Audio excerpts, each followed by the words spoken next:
مفتری کی حد قائم کر کے اس حد کو جاری کر دوں گا۔ اس نے کہا میں انہیں کس طرح چھوڑوں، میں تو ان دونوں سے محبت رکھتا ہوں، البتہ آپ دونوں کے مابین قرعہ ڈال دیجئے، جس کے نام وہ نکل آئے گا میں اسے رکھ لوں گا اور دوسری کو چھوڑ دوں گا، اگرچہ مجھے دونوں سے محبت ہے۔ حضرت عمر نے قرعہ ڈالا اور 3 دفعہ ایک ہی کے نام پر نکل آیا۔ اس شخص نے اسے رکھ لیا اور دوسری کو چھوڑ دیا۔ اس کے بعد حضرت امیر المومنین عمر فاروق پھر اس شخص کی طرف متوجہ ہو اور فرمایا، میں جو تجھ سے کہنا چاہتا ہوں اسے گوش ہونٹ سے سن اور خوب یاد رکھ۔ جو شخص ہمارے دین میں داخل ہو کر مرتد ہو جاتا ہے ہم اسے قتل کر دیتے ہیں۔ اسلام کے چھوڑ دینے سے بچے رہنا، نیز اس بات سے بھی محترز رہنا ہے کہ پھر میرے پاس یہ خبر پہنچے کہ تو اپنی بیوی کی بہن یعنی سالی کے پاس گیا ہے، ورنہ میں تجھے سنسار کر دوں گا۔ واقدی رحمۃ اللہ علیہ کہتے ہیں کہ یہاں سے روانہ ہو کر آپ ایک ایسے مقام پر پہنچے جہاں قبیلہ بنی مرہ کے کچھ آدمی آباد تھے۔ ان میں سے آپ نے بعض آدمیوں کو دیکھا کہ انہیں سزا دینے کے لیے دھوپ میں کڑا کر رکھا ہے۔ انہیں دیکھ کر آپ نے فرمایا، انہیں کیوں سزا دی جا رہی ہے؟ کہا گیا ان کے ذمہ خراج ہے جسے وہ ادا نہیں کرتے، اس لیے انہیں سزا دی جا رہی ہے۔ آپ نے فرمایا، یہ اس کے دینے کے بارے میں کیا کہتے ہیں؟ کہا گیا کہ ان کا عذر یہ ہے کہ ہمارے پاس اتنا نہیں ہے جو ہم ادا کر سکیں۔ آپ نے فرمایا، انہیں چھوڑ دو اور ایسی تکلیف جسے یہ برداشت نہیں کر سکتے مت دو۔ میں نے رسول اللہ صلی اللہ علیہ وآلہ وسلم سے سنا ہے، آپ فرماتے تھے، لوگوں پر دنیا میں عذاب مت کرو ورنہ اللہ تبارک و تعالیٰ تمہیں قیامت کے روز عذاب دے گا۔ چنانچہ انہیں چھوڑ دیا گیا۔ یہاں سے رخصت ہو کر وادی القریٰ میں تشریف لائے۔ لوگوں نے آپ کو اطلاع دی کہ یہاں پانی کے چشمہ پر ایک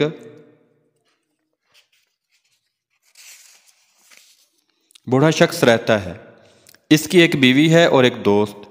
اس دوست نے ایک روز ایک بوڑھے سے یہ کہا کہ آیا یہ ممکن ہے کہ یا تو اپنی عورت میں میرا حصہ بھی کرے اور میں تیرے اونٹوں کو چراؤں گا، انہیں پانی پلاؤں گا، ان کی حفاظت کروں گا، ایک دن تیری بیوی تیرے پاس رہے گی اور ایک روز میرے پاس۔ اس بوڑھے نے کہا بہت بہتر اور خوشی سے منظور کر لیا۔ آپ نے یہ سن کر ان کے حاضر ہونے کا حکم دیا۔ وہ حاضر ہوئے تو آپ فرمایا، کم بختو تمہارا کیا مذہب ہے؟ ان دونوں نے کہا اسلام۔ آپ نے فرمایا، جس واقعے کی مجھے اطلاع دی گئی ہے اس کی اصلیت کہاں تک ہے؟ انہوں نے کیا واقعہ ہے جو آپ نے سنا تھا؟ وہ بیان فرما دیا۔ بوڑھے نے کہا، یا امیر المومنین یہ بالکل صحیح ہے۔ آپ نے فرمایا کہ تم دونوں یہ نہیں جانتے کہ یہ دین اسلام میں حرام فعل ہے؟ انہوں نے خدا کی قسم ہمیں خبر نہیں کہ یہ کام حرام ہے۔ آپ نے اس بوڑھے سے فرمایا، تجھے ایسی کیا ضرورت پڑی تھی کہ اس فعل کا شنی کا مرتکب ہو؟ اس نے کہا، میں بالکل بوڑھا ہوں۔ ہاتھ پیروں نے جواب دے دیا، اولاد نہیں جس پر اعتماد کروں۔ میں نے سمجھا کہ یہی اونٹوں کے چرانے، پانی پلانے اور ان کی دیکھ بھال کرنے کے کام آ جایا کرے گا، اسے بھی اپنی بیوی میں شریک کر لوں گا۔ یہ سوچ کر میں نے اسے شریک کر لیا۔ اب جب کہ مجھے یہ معلوم ہو گیا ہے کہ یہ حرام ہے تو اب ایسا نہیں کروں گا۔ آپ نے فرمایا، اپنی عورت کا ہاتھ پکڑ لے، تیرے سوا اس پر کسی کا حق نہیں۔ اس کے بعد آپ اس جوان کی طرح متوجہ ہوئے اور فرمایا، خبردار اب سے اس عورت کے پاس جانے سے دور رہنا، اگر مجھے معلوم ہو گیا تو پھر اس کے پاس گیا ہے تو گردن اڑا دوں گا۔ اس کے بعد آپ پھر بیت المقدس کی طرف روانہ ہوئے اور چلتے رہے حتیٰ کہ آپ شام کی حدود میں داخل ہو گئے۔ حضرت اسلم بن برکان نے جو آپ کے غلام تھے بیان کیا کہ جب ہم حدود شام میں داخل ہو گئے تو ہم نے چند سواروں کا ایک دستہ دیکھا۔ حضرت عمر رضی اللہ تعالیٰ نے حضرت زبیر بن عوام رضی اللہ تعالیٰ عنہ سے فرمایا، تم جلدی جا کر اس دستے کی خبر لاؤ۔ حضرت زبیر رضی اللہ تعالیٰ عنہ ان کے پاس گئے تو معلوم ہوا کہ یمن کے مسلمانوں کا دستہ ہے، جس سے حضرت ابو عبیدہ بن جراح نے خلیفۃ المسلمین حضرت عمر فاروق رضی اللہ تعالیٰ عنہ کی خبر لانے کے لیے روانہ کیا ہے۔ حضرت زبیر بن عوام رضی اللہ تعالیٰ عنہ فرماتے ہیں کہ انہوں نے مجھے دیکھ کر سلام کیا اور کہا، صاحبزادے کہاں سے آ رہے ہو؟ میں نے کہا، مدینہ الرسول صلی اللہ علیہ وآلہ وسلم سے۔ انہوں نے کہا، وہاں خیریت ہے اور وہاں کے باشندے اچھی طرح ہیں؟ میں نے کہا، خیریت ہے۔ انہوں نے کہا، امیر المومنین کا کیا ارادہ رہا؟ آیا وہ ادھر تشریف لا رہے ہیں یا نہیں؟ میں نے کہا، تم کون ہو؟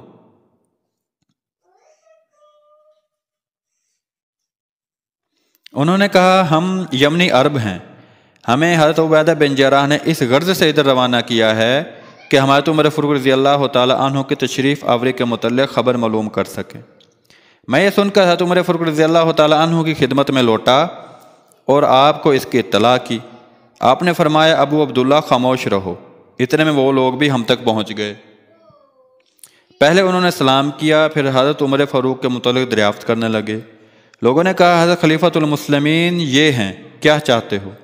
انہوں نے کہا یا امیر المومنین، جناب کے انتظار میں آنکھیں پتھرا گئیں اور گردنیں بلند ہوتی ہوتی تھک گئیں۔ ممکن ہے کہ اللہ تبارک و تعالیٰ جناب کے دست مبارک اور بیت المقدس فتح کرا دیں۔ دوستو 46 نمبر قسط کا یہی اینڈ ہوتا ہے۔ انشاءاللہ بفضل خدا 47 نمبر قسط کے ساتھ بہت جلد حاضر ہوں گے۔ ویڈیو دیکھیں، کمنٹ کریں، ویڈیو کو شیئر کریں اور پلیز چینل ضرور سبسکرائب کریں۔ شکریہ۔